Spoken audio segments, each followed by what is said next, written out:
अगर मेरे जीवन में कुछ बहे तो क्या प्रेम बहे या वैर ईर्ष्या नफरत बहे? विशालता वाले भाव बहें या संकीर्णता वाले भाव बहें? क्या मेरे जीवन की ये जो नदी है ये भ्रमों से भरी हो या इस ब्रह्म के परिचय से?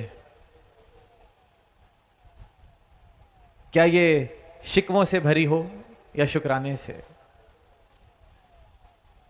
क्या ये अज्ञानता के अंधकार से भरा हो जीवन, या फिर इस परमात्मा की रोशनी से रोशन हो? जन्म मिला है, मृत्यु आएगी, ये बीच का सफर, ये जो है जीवन जिसे कहा जा रहा है, इसकी कैसी दशा रहनी है, ये निर्णय मेरे हाथ में है।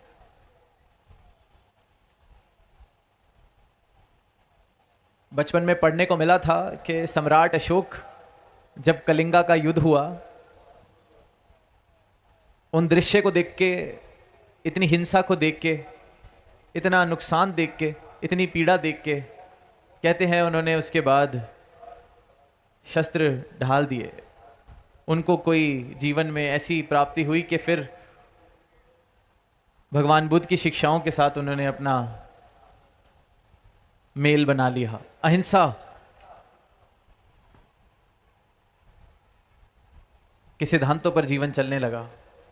तो उन्होंने भी ये निर्णय लिया कि ये जीवन मेरा बह रहा है जन्म और मृत्यु के बीच में, क्या इसमें यही सब चलता रहेगा?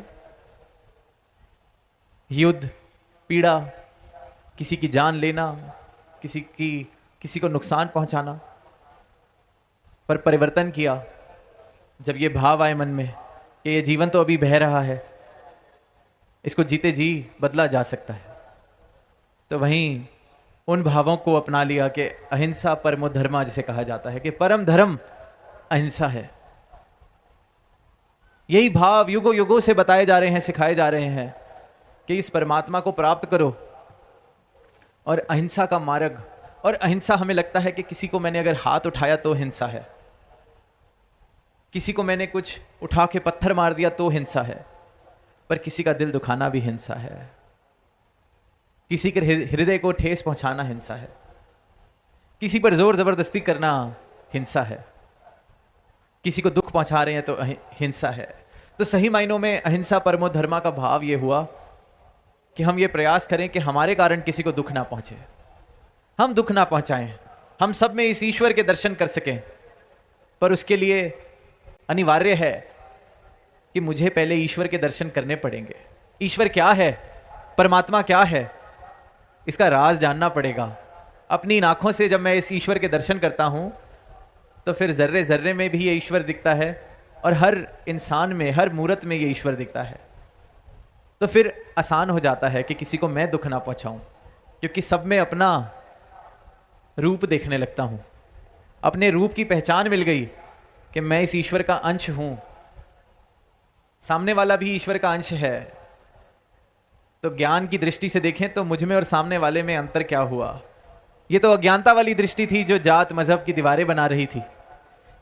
ये तो अज्ञानता वाली दृष्टि थी जो ऊंच नीच के भाव, जात के भाव, कुल के भाव, कुंभ के भावों पर नफरत कर रही थी।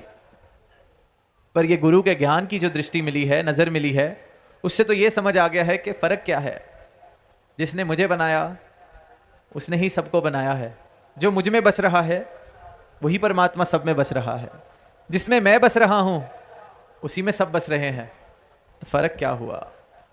फिर अहिंसा वाले भाव स्वाभाविक हो जाते हैं। खुद को कोई कैसे दुख पहुंचाए, खुद का कोई कैसे नुकसान करे। अहिंसा परमो धर्मा, किसी का हृदय ना दुखाएं। अपना सुख चाहते हैं तो किसी को दुख ना पहुंचाएं। अब हम जब संसारिक दृष्टि से देखते हैं तो बड़े सौदेबाजी वाली बात लगती है कि मैं किसी का नुकसान नहीं पहुंचाऊंगा, वो भी मेरा नुकसान नहीं करेगा, क्योंकि इंसान ने हर चीज मुनाफे और नुकसान में बांध ली है। तो इन भावों को भी इसी तरीके से सोच लिया है कि इसको मैं कुछ नहीं कहूंगा, ये मुझको कुछ नहीं कहेगा, पर हृदय में मेरा पूरा पूरा इरादा है कि अगर इसके अंदर समर्था खत्म हो जाए मेरा नुकसान करने की, तो मैं इसको दुख जरूर पहुंचाता। तो फिर मन में अहिंसा कहाँ आई? मन में तो भाव है कि बस ये मेरा कुछ ना कर सके फिर इसको मैं नुकसान पहुंचाता हूं, इसे अहिंसा नहीं कहा जा सकता। ये तो कह लीजिए या सौदेबाजी है या कायरता है। डर है कि मैं कुछ करूंगा ये मेरा कुछ कर देगा, इसलिए शांत बैठा हूं। अहिंसा तो वो हुई कि हृदय में प्रेम है, हृदय में नुकसान वाले भाव नहीं।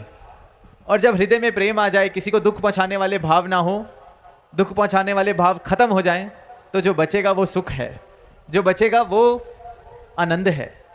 सौदेबाजी वाले आनंद की या सुख की बात नहीं की जा रही कि दुख पहुंचाओगे तो सामने वाला दुख देगा। तो उस हिसाब से जो तो निर्बल है, जिसका शोषण किया जा सकता है, उसको तो दुख पहुंचाया जाए, क्योंकि ये बेचारा क्या कर लेगा। पर इससे कोई सुख की हासिल नहीं होने वाला। सुख उस भाव में है कि मन में मेरे प्रेम, मन में मेरे सुख पहुंचाने वाले भाव, किसी को दुख ना पहुंचाने वाले भाव हैं।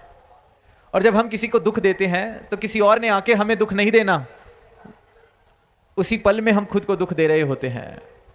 सदगुरु माता जी अक्सर कहते हैं, कोयला उठा के फेंकेंगे किसी की ओर तो हाथ अपना जलता है। वो हाथ जो जल रहा है वही दुख है। किसी ने आगे आके कोई गणित बता के हिसाब किताब करके दुख नहीं देना। दुख तो मैं खुद दे रहा हूं जब किसी और को दुख देने की चेष्टा करता हूं, मैं खुद को दुख दे रहा हूं। तो सही मायनों में अहिंसा वो अहिंसा नहीं जो डर के कारण की जा रही है, वो तो हृदय में हिंसा ही भरी हुई है। अहिंसा सही मायनों में वो है कि मेरे हृदय में प्रेम है, हृदय में ये भाव है कि मैंने दुख नहीं पहुंचाना, क्योंकि इस परमात्मा के दर्शन में कर रहा हूं सब में, इस ईश्वर के दर्शन में कर रहा हूं सब में। तो ये जीवन है जिसको कहा जा सकता है कि रूपांतरित हुआ। इस जीवन में बदलाव आए। कहाँ मैं मेरी के भावों में था, कहाँ ऊंच नीच के भावों में था, कहाँ किसी को छोटा दिखाने के लिए नुकसान पहुंचा रहा था, पर अब हृदय में प्रेम है। तो मेरा जीवन ऐसे प्रेम की तरह बहे, जन्म और मृत्यु के बीच सिर्फ और सिर्फ प्रेम बहे, ये चुनाव मेरा है। मेरा जीवन भी गंगा की तरह पावन हो जाए, ये चुनाव मेरा है। अवसर तो सबको मिला है, बड़े भागों से मिला है ये मानव जन्म, क्योंकि इसमें हम चुनाव कर सकते हैं कि ये जीवन किस तरह से बहेगा। एक बच्चा स्कूल में रोज जो प्रार्थना होती है उसमें सुनता था कि ईसा मसीह ने कहा है कि सबको प्रेम करो, अपने पड़ोसी को प्रेम करो, अपने पड़ोसी को प्रेम करो। जैसे भी हम कहते हैं लव दाई नेबर, प्रेम ही धर्म है। सबने सुनी है ये बात, लव दाई नेबर, अपने पड़ोसी को प्रेम करो। रोज सुनता था। एक दिन घर से लौट रहा था तो देखा कि रास्ते में कोई चोट खा के गिरा हुआ है। अब वो देख रहा है आसपास से 25-50-100 लोग गुजर गए, किसी ने उसकी मदद नहीं की। और जिनके साथ वो चल रहा होता है वो कहता है कि क्या ये किसी का भी पड़ोसी नहीं, क्या इसको कोई प्यार नहीं करता, कोई इसकी मदद करने क्यों नहीं आ रहा। जिसको चोट लगी है क्या वो कहीं अकेले एकांत में रहता है, कोई इसका पड़ोसी नहीं। और फिर वहीं जब उसके मन में ये भाव आ रहे होते हैं, आकर कोई उसको संभालता है, उस गिरे हुए को कोई उठाता है, तो बच्चे से रुका नहीं जाता। बच्चा पूछ लेता है कि आपने इनकी मदद की, इनका ख्याल रखा, क्या ये आपके पड़ोसी हैं, आप इनसे प्रेम करते हैं, क्या आप भी इसलिए प्रेम करते हैं क्योंकि ईसा मसीह ने कहा है कि पड़ोसी से प्रेम किया जाए, ये आपके पड़ोसी हैं क्या। तो वो आगे से जवाब देते हैं कि बेटा मेरा तो पूरा संसार मेरा पड़ोस है। मेरे गुरु की ये शिक्षा है, ईसा मसीह की ये शिक्षा है, वासुदेव कुटुंबकम। आज सदगुरु भी अपना ज्ञान देके यही कह रहे हैं कि पूरा संसार हमारा पड़ोस है। क्योंकि जिसको ये ज्ञान वाली दृष्टि मिल गई, जिसको ये ब्रह्म के दर्शन हो गए, फिर वो मैं मेरी के भाव से उठ जाता है, फिर दीवारें गिर जाती हैं, फिर सब में ये एक रूप, सब इस परमात्मा ही जब मेरा निवास स्थान हो गया, तो पड़ोसी भी दूर की बात हो गई। हम सबका निवास स्थान एक है, ये परमात्मा। तो हम एक घर में रहने वाले हो गए, पड़ोसी भी बहुत दूर का रिश्ता हो गया। तो प्रेम तो कितना होना चाहिए। अगर ईसा मसीह ने कहा है कि पड़ोसी से प्रेम करो, तो सदगुरु तो ये एक घर बता रहे हैं जिस घर में हम वास कर रहे हैं। ये निरंकार, ये परमात्मा, एक एक मानव इसी में वास कर रहा है। तो गुरु ने तो वो पड़ोसी वाला रिश्ता भी खत्म कर दिया, एक घर में रहने वाले बना दिया हम सबको। तो अब ये सोचें कि अगर पड़ोसी से प्रेम करना था तो जो जिस घर में रह रहे हैं, एक छत में जिसके साथ रह रहे हैं, उससे कितना प्रेम करना पड़ेगा। इसलिए कह रहे हैं प्रेम बनना है। पड़ोसी वाला फर्क भी मिटा दिया सदगुरु, ऐसी कृपा करते हैं। ये बता देते हैं कि इस एक में तू रह रहा है, ये एक परमात्मा तेरा निवास स्थान है। इसी प्रकार एक एक मानव का निवास स्थान यही परमात्मा है। प्रेम, जिन प्रेम कियो तिन्हीं प्रभ पायो। प्रेम जिसने किया है उसने इस परमात्मा को हासिल किया है, पाया है। तो जैसे कि दास ने शुरुआत में कहा कि फैसला हमारा है। जन्म और मृत्यु के दो तटों के बीच में कौन सा पानी बहेगा, हमारा जीवन कैसे बहेगा, प्रेम वाले भावों से,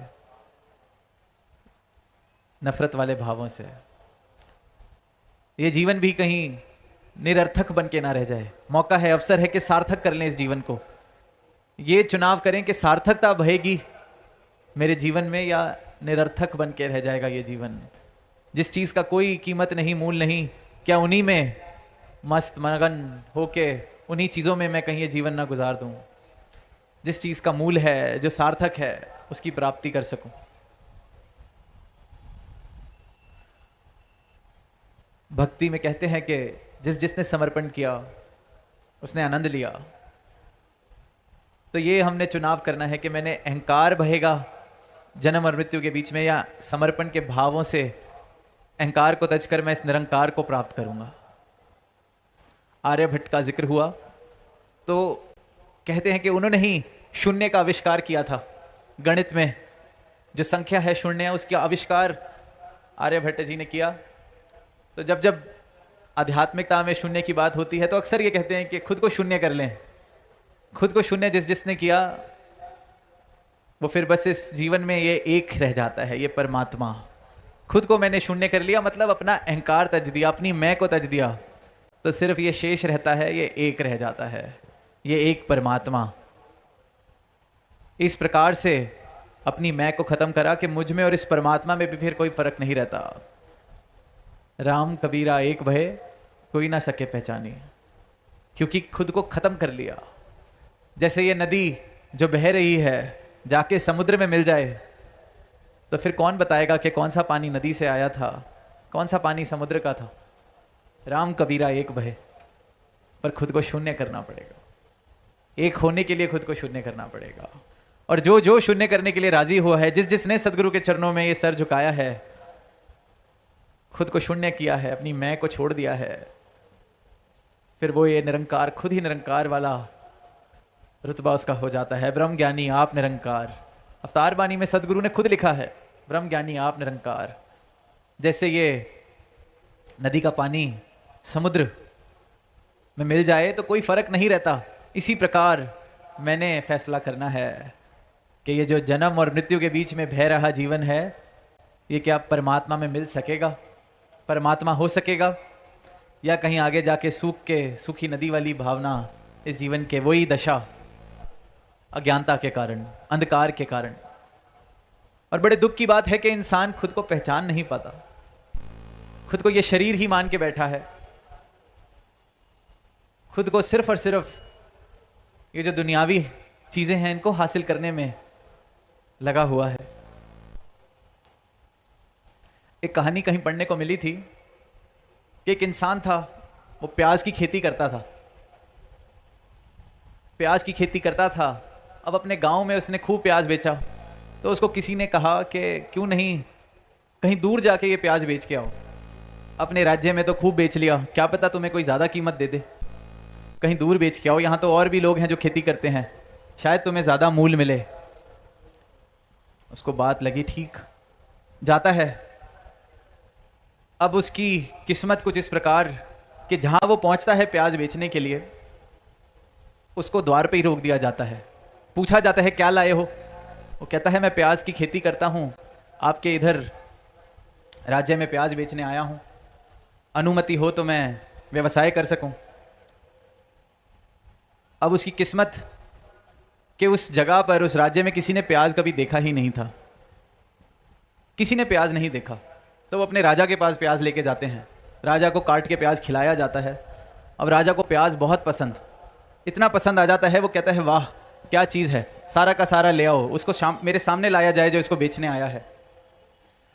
अब वो इंसान, वो किसान प्याज को लेके राजा के दरबार में, और राजा कहता है ऐसी चीज़ तो हमने कभी देखी ही नहीं, इतनी कमाल, ये जितना प्याज लाया है रख लिया जाए और उतना ही किलो इसको सोना दे दिया जाए। कमाल कर दिए, इतनी कमाल की चीज़ लेके आया है, इसको सोना दे दो। अब वो इंसान जो प्याज बेचने गया था, हम सब सोच सकते हैं क्या ही उसके मन की दशा। वो तो 2-4-10 रुपये ज़्यादा कमाने गया होगा, पर सोना लेके वापस आया। अब अपने गांव में अपना ही महल बना ले, इतनी दौलत उसके पास। अब वापसी पे उसको उसका एक मित्र मिलता है, कहता है तू लेके प्याज गया था, सोना कहाँ से वापस आ गया? तो उसको बताता है ऐसे ऐसे वहाँ किसी ने प्याज नहीं खाया था, तो मेरी किस्मत चमक गई, राजा को प्याज पसंद आ गया, उसने सोने दे दिए। तो उसने कहा वाह, अगर सोना नहीं खाया, फिर अगर उन्होंने प्याज नहीं खाया तो कभी लहसन भी नहीं खाया होगा, और मैं तो लहसन की खेती करता हूँ, और प्याज से तो ज़्यादा मूल्य लहसन का ही होता है, तो मुझे तो पता नहीं क्या क्या मिल जाएगा। अब वो मित्र भी जाता है उस राज्य में, अब उसकी किस्मत भी कमाल के वहाँ किसी ने कभी लहसन भी नहीं खाया होता। राजा के पास फिर लेके जाते हैं, राजा कहता है मुझे खिलाया जाए, और राजा को बहुत पसंद, इतना पसंद आता है कि राजा कहता है पिछले हफ्ते प्याज आया था, ये तो उससे भी अच्छा है। तो कहता है कि फिर महाराज मुझे भी सोना मिलेगा इसके बदले? कहता है सोना क्यों, सोना तो पिछले हफ्ते तक यहाँ पे मूल्य रखता था, सबसे बहुमूल्य चीज़ सोना थी पिछले हफ्ते तक, पर तुम्हारा मित्र जब से प्याज देके गया है, सबसे बहुमूल्य चीज़ प्याज हो गई है, तुम्हें इतने किलो हम प्याज देके भेजेंगे। सोना क्यों देंगे, उसको सबसे बहुमूल्य चीज़ दी थी जब वो आया था, तुम्हें भी सबसे बहुमूल्य चीज़ देंगे। अब हमारे राज्य में सबसे बहुमूल्य चीज़ है प्याज। साध संगत दास को भी हंसी आई थी, पर इंसान भी यही कर रहा है, सोना लेने जाता है, प्याज लेके आ जाता है। ये जीवन सोने की प्राप्ति के लिए मिला है। उस कहानी में तो उस बेचारे की किस्मत खराब थी, उसको किसी और ने प्याज पकड़ा दिया। यहाँ तो हम खुद हाथ से सोना फेंक के पीतल उठाते हैं, प्रेम को छोड़ के नफरत चुनते हैं, प्रेम को छोड़कर ईर्ष्या वैर चुनते हैं, प्रेम को छोड़ के रिश्तों में प्रेम भरने की जगह हम दूरियां भर लेते हैं। वहां तो किसी और ने प्याज दे दिया, यहां तो हम रोज वो मूर्खता कर रहे हैं। खुद परमात्मा बनने का अवसर मिला है परमात्मा को प्राप्त करके मानव जन्म में, पर हम हैवान बन रहे हैं। अपनी पहचान नहीं है इंसान को। वहां तो किसी और को दोष दे सकता है वो लहसन बेचने वाला कि किसी और ने मेरा नुकसान कर दिया, या हम किसको दोष देंगे? ये बाजी अगर इंसान हार जाता है तो सिर्फ खुद को ही दोष दे सकता है कि ये जन्म और मृत्यु के बीच में अगर गंगा नहीं बही मेरे जीवन में, तो सिर्फ और सिर्फ दोष मेरा है, क्योंकि मैंने चुनाव ठीक नहीं किया।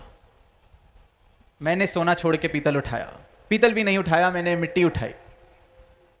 परमात्मा, शाश्वत अविनाशी परमात्मा मैं प्राप्त कर सकता हूं, पर मैं यही भौतिकता की दौड़ में ऐसा मगन, ऐसा पागल कि अपनी मूर्खता ही नहीं देख रहा।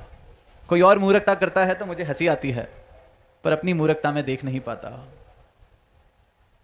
जीवन इस गंगा की तरह पावन पवित्र,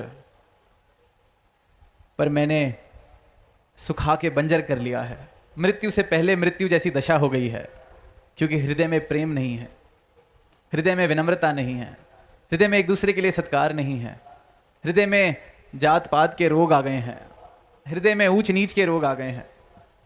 तो ये अवसर है इन रोगों से निजात पाई जाए, अपनी पहचान कर लें। ये अवसर मिला है सोना प्राप्त कर लें, बिल्कुल सामने है, बिल्कुल हाथ में है, हमने छोड़ा हुआ है, हमने सोना छोड़ा हुआ है, पीतल पत्थर मिट्टी उठा रखी है। अब सोना उठाने के लिए एक बार जो हाथ में पकड़े हुए पत्थर हैं, हाथ में पकड़ा हुआ पीतल है, हाथ में पकड़ी हुई मिट्टी है, इसको फेंकना पड़ेगा ताकि हाथ खाली हो सके। वही शून्य वाली बात, ये हाथ खाली करने को ही शून्य होना कहा गया है, अहंकार तजना कहा गया है। हाथ खाली होएं तो सोना उठा सकें। हम हाथ में पत्थर भी पकड़े रहना चाहते हैं, सोना भी पकड़ना चाहते हैं, ऐसे बात बनने वाली नहीं है। नादानी हो जाएगी, मूर्खता हो जाएगी। इस मूर्खता से सदगुरु युगों युगों से मानवता को बचा रहे हैं। जब जब इस धरा पर आए हैं, मानव को यही कहा है कि ये मूर्खता ना कर, पछताओगे। तो उपदेश देते हैं, संदेश देते हैं, पर चुनाव मानव का है, क्योंकि स्वतंत्रता देके भेजा है परमात्मा ने इंसान को।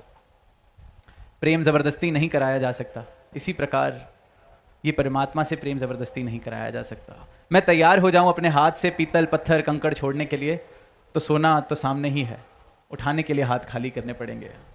तो आज यहाँ पटना गंगा तट पर यही अरदास कि जन्म मिला है, मृत्यु भी आएगी, पर बीच में ये जो जीवन बह रहा है ये गंगा की तरह हो सके, यहाँ परमात्मा प्रवेश कर सके एक एक मानव जीवन में, भक्ति वाले भाव प्रवेश कर सकें, प्रेम प्रवेश कर सके, हर एक इंसान सिर्फ और सिर्फ प्रेम दे, प्रेम का व्यापार हो, सिर्फ और सिर्फ प्रेम हो।